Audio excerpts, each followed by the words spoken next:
Welcome to Let Me Fix This. Enjoy the video. In this video, I will explain how to replace your Subaru Crosstrek key fob battery. First, gather your tools. You'll need a small flathead screwdriver and a fresh CR2032 coin cell battery. Make sure you have a clean, well-lit area to work in.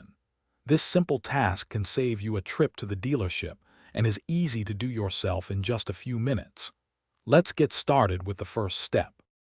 Now, let's open the key fob. Look for a small slot or indentation on the side of the fob, usually near the key ring attachment. Carefully insert your small flathead screwdriver into this slot. With a gentle twisting motion, pry the two halves of the key fob apart. Be careful not to use too much force to avoid damaging the plastic casing or internal components. It should separate fairly easily. Once the key fob is open, you'll see the old battery.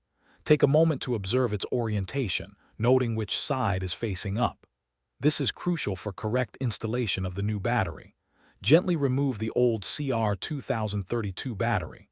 Now, insert the new CR2032 battery, ensuring the positive side, usually marked with a plus sign, is facing upwards, just like the old one was. This ensures proper function. Finally, it's time to reassemble your key fob.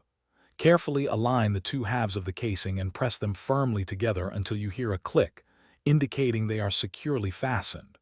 Once reassembled, test all the functions of your key fob, such as locking, unlocking, and the panic button, to ensure everything is working perfectly.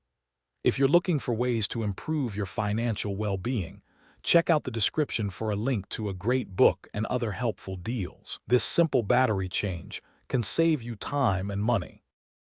Thanks for watching. If you found this helpful, don't forget to like and subscribe.